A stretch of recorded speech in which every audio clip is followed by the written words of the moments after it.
Welcome to Tuesday Talks, your educational podcast helping parents become strong advocates for their kids and teachers to make big impacts in the classroom. Here we go. Hey. Thank you for joining me for another Tuesday Talks. Again, if this is your first time listening, I really appreciate you taking the time to just check out what it's all about. If you're a returning listener, then really thank you for always supporting, sharing, commenting, all of the things. I really appreciate it. It helps just inform me as far as topics that are interesting because these all come from the heart. I'm a mom, I've worked in education. So all the topics from Tuesday Talks come from my own personal experience or questions that have been sparked in my mind as I navigate education with my son. So I want to talk today and ask you a question to start. What if I told you that most families don't actually choose their child's school? Would you agree with that or would you not? Most families don't actually choose their child's school. Think about it. They inherit it, they default into it, they go where their zip code tells them to go, and for many families that works, right? That's how I grew up. I went where the zip code told me to go. Well, elementary, I did use a friend's zip code to go to a better school, but you know what I mean. I went where my zip code told me to go. And that worked for me. I feel like I'm a productive citizen, but for others, defaulting into it, going where your zip code tells you to go, inheriting the school that you go to, it doesn't work. And sometimes that misalignment is quiet. And no one ever stops to ask the question, what kind of school does my child actually need to thrive? Not survive, not just pass, but thrive. So today's Tuesday Talks is about school choice, but not in the political sense because it's not about debates. It's about possibility. That's what I want to tap into for today's episode. The possibility, the imagination. And really at the heart of it is putting the child and not the system at the center of any decision that you make for the type of school that your child goes to. So I want to reframe this idea of school choice completely. It's not about public versus private. It's not about right versus wrong. It's not about left versus right. It's not about better versus worse. It's really this question: what environment helps this child learn best? Or if we're turning it inward, what environment helps my child learn best, right? Because the truth here is every school model is built on a philosophy, whether you choose private, public, homeschool, even here in Georgia, they have, outdoor schools. Every school model is built on a philosophy, a set of beliefs that is guiding them in the way that they are imparting knowledge on children or giving children access to knowledge, right? But every child learns differently. So when the school philosophy and the way the child learns doesn't align, that's when we see behavior challenges, we see lack of engagement, we see heightened anxiety, we see underperformance that really isn't underperformance, it's a mismatch. That's what it is. It's a mismatch. And sometimes it's not the child that isn't thriving, it's the environment that isn't built for how they learn, right? And you might be thinking, well, we can't have a different school for every single child because every child does learn differently. But I'm going to share today some options because that's what I did when my kid was younger. I knew for me, public school wasn't where I wanted to send him, not because public schools are bad, because remember, this isn't about better versus worse. I saw how he was learning as a toddler. I saw the exploration, I saw the imagination, and I wanted that to be a part of how he started to learn academics. So I looked at something different and that started in preschool. But I want to start here with traditional public school first, because this is where most children are, let's be honest. And there are some strengths to public school. You get exposure to diverse learners and backgrounds. You get access to services like special education, speech therapy, occupational therapy, all of those things. You get structured curriculum and set expectations. They're going to make sure that they are documenting progress through state testing and their socialization at a large scale. Those are what I consider some of the strengths of public school. The challenges with public school, though, there are larger class sizes. We've heard that talked about many, many times. It really is a one size fits most type of instruction. There's limited flexibility in pacing. If you've listened to other Tuesday Talks episodes, we talked about those pacing guides that teachers are on because they got to hit certain content within a certain time frame and move on. So if you didn't catch it, that's on you to catch up, whether it's through after school tutoring, at home tutoring, whatever. And teachers are stretched really thin in those public school settings.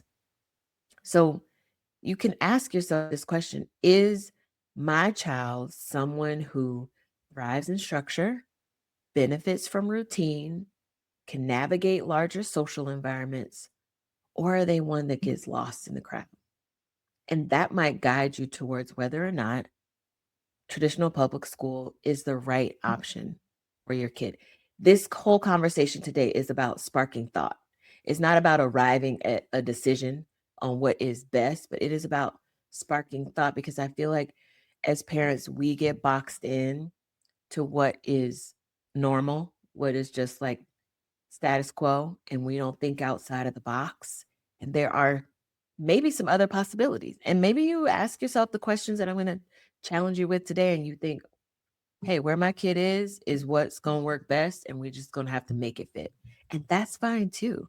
But I want there to be a discussion about possibility. So, next, I want to talk about private schools. I know, you know, I remember being a kid in the private schools where the smarter kids went. You want your kid to be smart, send them to private school. It's better. But they have strengths and weaknesses just like any other setting. And so some of the strengths of private school are going to be smaller class sizes, usually. There's more flexibility in the curriculum. Most times they think outside the box of traditional public schools, and maybe there's, a different curriculum that they might use that public schools aren't tapping into. There's a real strong community feel, especially if you go to a private school that's religion based, or different private schools focus on different maybe aspects sometimes, and so they embody a sense of community. And then there's the potential for individualized attention for your kid too. But some of the challenges with private schools, and if you went to private schools, please leave a comment, leave a review. Let me know what your experience was, and possibly why you even chose that for your child. But one of the challenges that I've heard and seen with parents that I've talked to, cost is always number one, right? Private schools are not free and they're not cheap. Some do offer scholarships. So if you are interested in your child going to a private school, reach out and ask if they have any type of scholarship, grant. Usually there's a process you have to go through to qualify for that, but that could really offset some of the costs and maybe even have your kid go to school there for free. But some of the other challenges with private school: limited access to specialized services in some settings. Now, some private schools tap into public school services. So if your child needs speech therapy, they're able to get that through their public school speech therapist will service them at their private school. But if you're looking for special education services, sometimes private schools don't offer that. They don't have to honor an IEP because they are a private institution. So they don't operate under the same rules as traditional public schools do.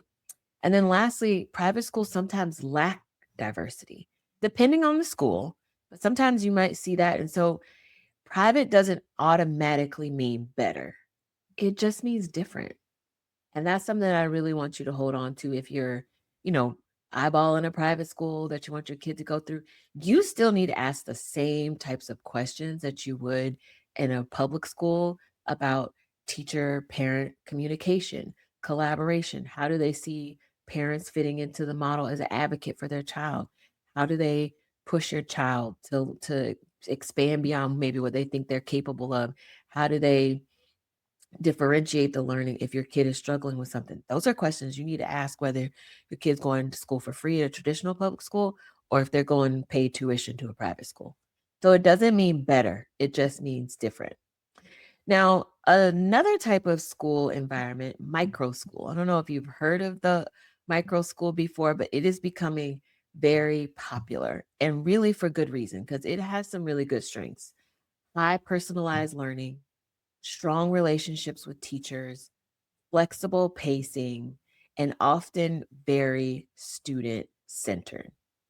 Um, Micro schools, think of, there's a school I saw online, the 2 hour school. So they focus on academics for 2 hours a day. That's what their research shows them kids need. Any more than that, it really is falling on deaf ears. The kids get very intense academic instruction for 2 hours a day, and the rest of their day at school is spent exploring, being imaginative, creative. Are they still pulling in some academics? Of course, you want to explore, you're going to need to maybe read through a manual, or if you want to be creative, you're going to have to maybe use some math to figure out how you want to scale your large painting. The bringing in academics, but not in that targeted way. So think about that in the sense of micro school. But there are some challenges with micro schools. There are challenges with any model. Limited extracurriculars. So if that's something that is really important to your child, school sports, usually micro schools don't offer that. They may lack the structure that some learners need. So again, you need to know your kid. Do they need that formal structure all day for everything that they are expected to do during the school day? If so, maybe micro school isn't the best fit. Maybe it is a good fit, but you need to work with your child more about being more on top of time management for their academics, making the most of those 2 hours, if we're using that example of the 2 hour school. And then one of the last challenges about micro school is it's not always accessible geographically. Sometimes these schools are way out, outside of the metro area. Maybe they're in a suburb way south of you, and there's no public transportation to pick your kid up and take them there. Not usually. You are going to have to be the school bus if your child goes to a micro school. So for this type of school, I would prompt you to ask yourself this: does your child need more attention, more voice, more flexibility?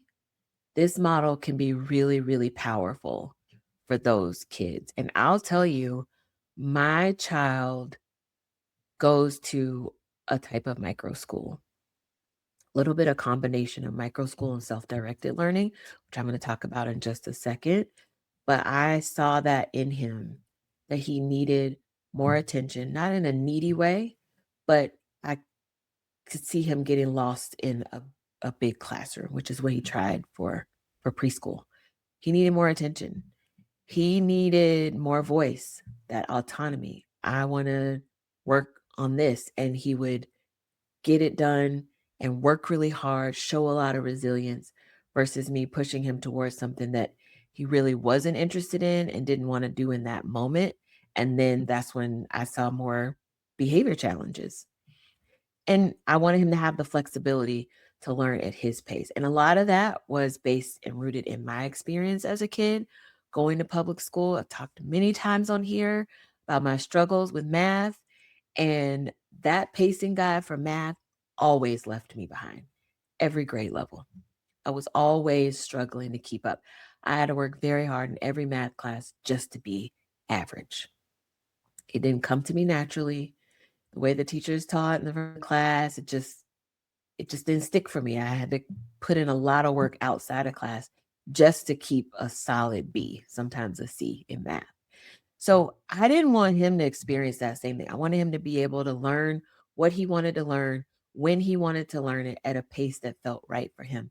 Of course, with some nudging to move beyond what he thought was capable of. So asking yourself those questions, that helped me lean in to know that traditional public school wasn't what he would thrive best in. And so the next type of school, which is what he's in right now, is self-directed learning. So what I love about it, some of the strengths, it encourages independence, it builds critical thinking, it connects learning to real life, and student ownership is high. Those are the strengths. Remember, with every type of school environment, there are going to be some challenges. The challenges with this self-directed model it requires a lot of strong internal motivation. You have to have a kid that wants to learn so much that they are going to take the time to learn this material for themselves versus having a teacher standing at the front of the classroom explaining every step of how to work through a math problem, every step of how to write a paragraph, whatever the academic topic is. So there needs to be a real strong internal motivation for learning. It's not ideal for all learners, and it can feel too loose to some families. It can feel like there's not enough structure. You want your kid to have some structure, but not a lot of structure. And maybe self directed learning isn't the choice for your kid. But the real reflective question here is your child naturally curious and driven? Or do they need more structure and guidance? And one isn't better than the other. Maybe your kid is a combination of both. And that's my son. He is naturally curious and driven. He also needs some additional structure and guidance. And so, what I've done is worked with his school, which is a self directed learning micro school. And I've helped and worked with the teacher and my son to figure out where he needs more structure and how he can get it. It's never going to be a teacher standing at the front of the classroom teaching him. No, it is going to be a guide showing him how to maybe work through a specific a specific topic, academic topic, and then giving him the reins to go and explore it and maybe circle back if he needs some additional support.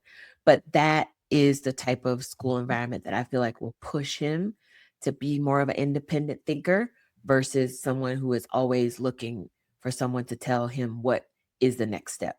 And that was really important for him.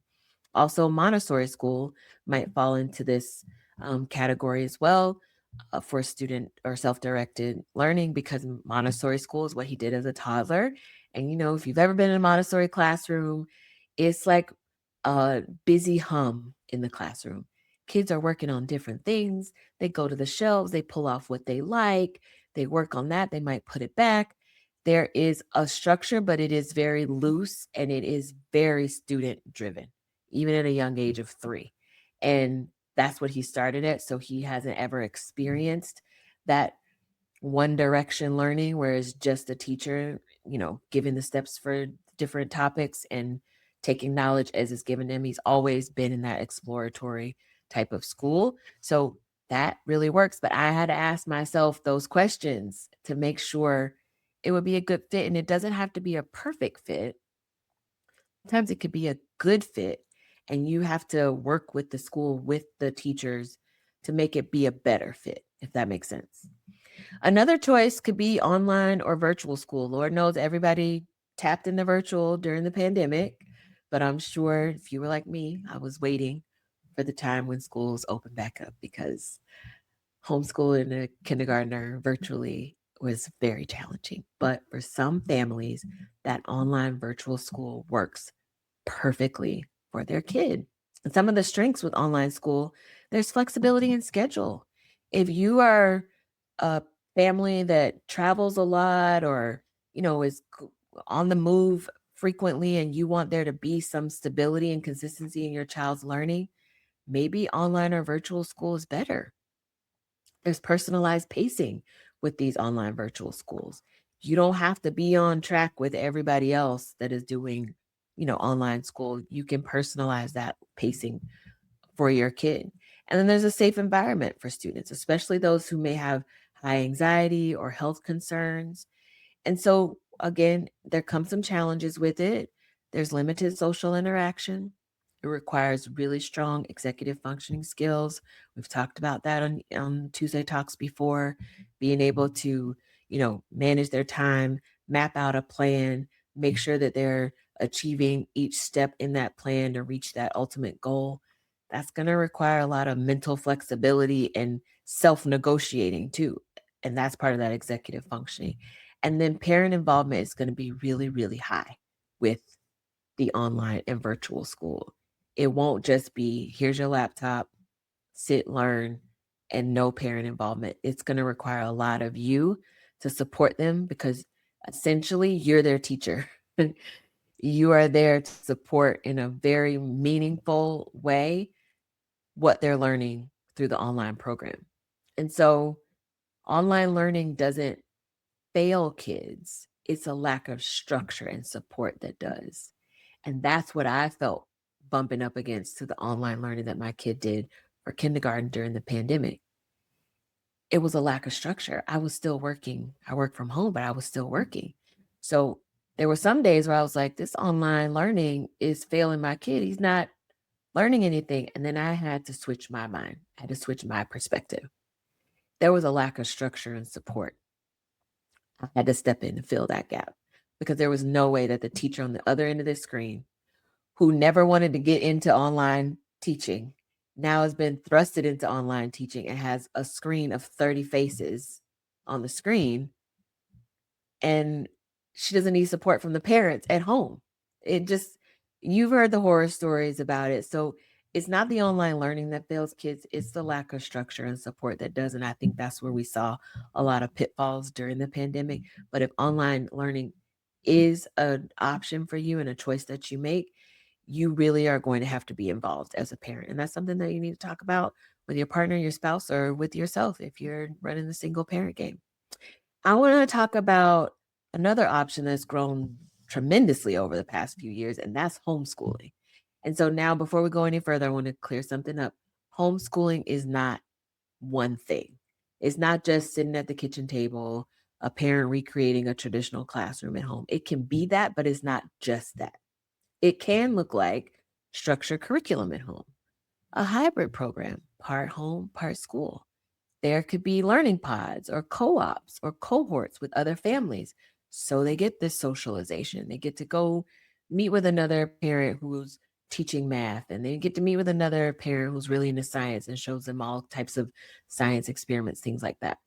It could be field based, real world learning. It could be outside of the home, and it could be fully child led and interest based in its approach to education. So I don't think of homeschool in, I think, the most traditional sense. It really could look like a lot of things. It could be homeschool with an online program. It could be homeschool with a self-directed component of it. So there are some strengths to homeschooling. It is highly individualized. Flexible pacing, there's no rushing, there's no waiting. Sometimes homeschool kids are further ahead based on state standards of where a second grader should be at a certain point in the school year. Maybe homeschool kids are working beyond that just because we are moving at our own pace. The child is really into this. Let's keep pushing. Let's move it on. We're not capping ourselves out to say, oh well, we finished all of second grade, reading, so we're done with reading for the year. No, you keep going because your child is ready for it. There's an ability to tailor learning to interests and strengths. There's a really strong family connection, and it is a safe and controlled learning environment. Some of the challenges with homeschool is that it really does require significant time and commitment from caregivers. There's a socialization that must be intentional because it's not going to be automatic if you're not a part of any learning co-ops or learning cohorts, whatever it's called in your area. You're going to have to be real intentional about socialization because that is a big piece to a child becoming an adult that can socialize, or even a teenager that can socialize in environments out with kids that are outside of their interests, right? Like maybe there are kids that aren't interested in what your kid is interested in. Do you know how to navigate that type of social situation? You're going to have to find ways to get them access to those types of environments. Access to resources can vary. Homeschool materials can be expensive, not for the faint of heart. Sometimes those prices can, make you gasp a little bit. So that's why a lot of times parents will create those learning co-ops. It offsets some of the costs too. And sometimes homeschooling can feel overwhelming if you don't have that support or that structure. And that's again where those co-ops can come into play. So homeschool doesn't work because it's better. Remember, I said some kids can work ahead of where they are because you're designing the curriculum for your kid. It doesn't work better. It works because there's intention behind it. So let me say that again.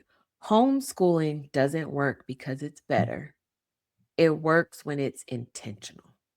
And so you have to ask yourself, do I have the capacity, the time, the energy, the resources to support this? What kind of structure would my child need at home? How am I going to ensure the social interaction and the peer relationships? And am I choosing this out of alignment or out of frustration? If you think back to the episode we did with Janita, who decided to homeschool her daughter because she was frustrated with the daughter's charter school that she was going to, they decided to do homeschooling and found out this is not going to work for our family. And so they're looking to other options for next school year. So you want to have that internal conversation with yourself or your partner to make sure if you're choosing this, it is because it aligns with who your child is and not out of frustration, because sometimes that can create a mismatch. And now you have even more conflict at home, um, even though you feel like you're doing the right thing. So homeschooling does give you the freedom to build the environment, but it also gives you the responsibility to sustain it as well. And just like homeschooling creates space and flexibility and personalization, there are other environments that a child's identity is centered in a different way. We talked and touched on Montessori or mixed age classrooms, very child led, hands on, independence focused. Kids learn across age levels. They might be in a classroom with 4 and 5 year olds. There may be third and fourth grade that are in a class together, or sixth, seventh, and eighth that are in a classroom together. So those mixed age classrooms help kids learn across grade levels. Maybe it piques the interest of a sixth grader that he sees the eighth grader doing some amazing academic work, and that piques his interest, and now he wants to explore that. So that could be one of the pros to the mixed age classrooms. There is a real strength with these types of school settings, Montessori and mixed age. There's independence and confidence building. There's peer learning, where the younger kids are learning from the older kids. The older kids are reinforcing what they've learned through teaching it to the younger kids. It could be developmentally responsive. They are working in a manner that aligns with their development, just the natural development of every kid. But there are some challenges with it, right? There's an adjustment if you're transitioning to a traditional setting. So perhaps you think, well, I want my kid to go to Montessori. A lot of Montessori schools age out either at kindergarten. Some may go through fifth grade. Very few will take you through middle school. So you got to think about what that transition is going to be like. There has to be a plan in place, because coming from that Montessori environment and now maybe going into public school can be quite jarring for some students. Another challenge could be that not all kids thrive without that direct instruction. We talked about that before. Knowing your kid, do they need more of that? I'm the teacher, I'm telling you what to do, I'm giving you the structure. Or are they the kid that can find structure within more of a loose setting? And Montessori and mixed age classrooms are going to require trained educators to do it well. Montessori teachers have a special certification that they have to go through. These are questions you need to be asking if you're considering Montessori. There is no, how can I put it? I'm just going to say it. You can call your school whatever you want. If you are making it on your own, this private school, micro school type of setting, you can call it whatever you want. It does not mean the people in there are qualified to be in there. So you need to be asking questions in any environment. Okay. So think about this. Some kids bloom when given freedom, others bloom with structure. Neither is right or wrong. Maybe your kid blooms with a little bit of structure in one area and less structure in another. That's fine. But that is a key insight that I think you need to know about your kid as you're deciding about what type of school environment is best for them. And then finally, I want to talk about performing arts school. I think this model gets overlooked a lot of times in these conversations, but it could be the right fit for your child. It could be life changing. I have a friend whose kid was in traditional um, public school, and he was getting in trouble all the time in class. Super smart kid, finished his work early, very smart, very bright kid. Mom was getting phone calls weekly, sometimes daily. He's singing in class. He's finished his work, but now he's chatting with a friend. He finished his work and now he's over in the classroom doing something that he hasn't been given permission to do. And she's getting calls. And she was sick of it. She was sick of it. So she decided to look for a school that could suit her kid's needs. She did a reflection. What type of structure does my kid need? What are some of his interests? He likes to sing, he likes to dance. And so these performing arts schools are schools where the arts are not the extra, they are the central piece of it. And we're talking about dance, theater, music, vocal performance, creative expression as a core part of their day. And she found this school, and her son has thrived. No more calls home about singing in class, being done with work early, and feeling like he's doing things he hasn't been given permission to do. He now has a creative space to both meet his academic goals and also meet his needs in the sense of the creative too. And some of the strengths of performing arts, it gives creative learners a place to shine. It builds confidence, discipline, stage presence. It provides an emotional outlet for expression, connects academics to creativity, and it often increases engagement for students who struggle in that traditional setting, which was my friend's kid. Of course, with every model, there are challenges, right? Academics may feel secondary to the creative if it's not balanced well. It can be highly competitive or performance driven. Not every child wants their passion tied to school expectations. Maybe they're really into singing. They don't want to mix that with the academic piece, and they don't want another um, goal set for them with something that's just a passion for them. And it might come with limited availability depending on location. There's not a performing arts school in every corner like there is traditional public school. So you're going to have to find perhaps transportation to the school if they don't provide it, and you're going to have to figure out what works best geographically for your family. So some children don't struggle because they can't learn.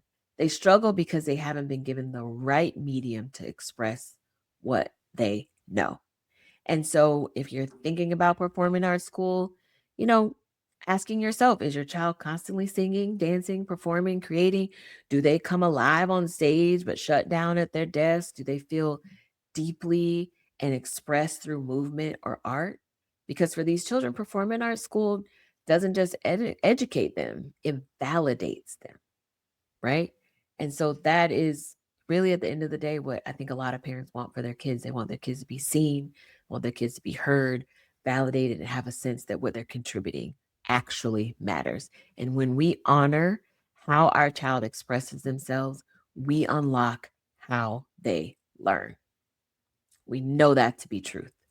So when you think about all of these options, traditional, private, micro schools, Montessori, online, performing arts, it becomes clear there isn't one path, there are many. And I want to bring it all back together with this. Instead of asking, what's the best school? Ask, what does my child need? And so, really, consider again, does your child need structure or flexibility? Do they need to thrive socially or do they get overwhelmed? Do they need more movement and hands on learning? Do they require specialized services? Are they self motivated or do they need guidance? Do they learn better through listening, doing, or exploring? The goal is not to find the perfect school, it's to find the best fit because the perfect school might not exist. But what's the best fit for your kid and the way your kid learns? And I don't want to leave teachers out of this either because here's the truth teachers are often expected to teach every type of learner in one type of environment. And that is a heavy lift. It is very challenging. And it is part of the reason why you see teachers leaving the profession in droves. For teachers, I would challenge you to ask yourselves, what type of classroom environment do you thrive in? Where does your teaching style shine? What systems support you best? Because when teachers are aligned with their environment, students feel it. They feel it. They know when that teacher is at the front of the class or in the classroom amongst the children, guiding them through whatever creative project, they can feel that passion from the teacher. So when that is not there, students notice it too. And so I want to leave you with this. There is no right school. There is only the right school for this moment, for this child, for this family. And that can change. Maybe homeschool is what your kid needs for one school year to really help them get grounded in some things that maybe they didn't catch on for the previous school year, or maybe you want them to maybe work a little bit ahead of where they are, and maybe you transition them back into a micro school, or maybe you transition them back into a homeschool pod. It doesn't have to be a one-time decision that can never be changed. And I want to free every parent who feels that way. I chose private school. No matter how rough it gets, we're sticking with private school. Why? Why? Why do we have to choose one thing and force our kid to stay with that if it's not serving them? If it's public school, maybe you look to a micro school that could offer scholarships for your child to go there, and maybe transportation. You won't know until you start to reach out and explore these things. And that's what I want to do, is spark your imagination, your thought as a teacher. Maybe you go explore some of these different learning environments and see what really fits you. And so I want you to sit with this question. If you could design the perfect school for your child, what would it look like? Not based on what's available, not based on what others are doing, but based purely on what your child needs. Because when we start there, everything changes. Everything. If this episode made you think differently, sparked a thought, share it with another parent, share it with a teacher. Most importantly, start a conversation with your friends. Join the comments, leave a review. Let me know how this challenged you. If maybe you did explore this and you found a good fit for your child, share. Let me know how that has impacted your child, the home life, everything, because it does have a ripple effect. Thank you so much for joining me for another Tuesday Talks. Be sure to like, subscribe, all the social media things, but most importantly, spark conversation with your partner, with yourself, with friends, and help your kid thrive in their learning, not just survive. I'll see you next week. Be sure to share this episode and join me next week for a brand new Tuesday Talks. See ya.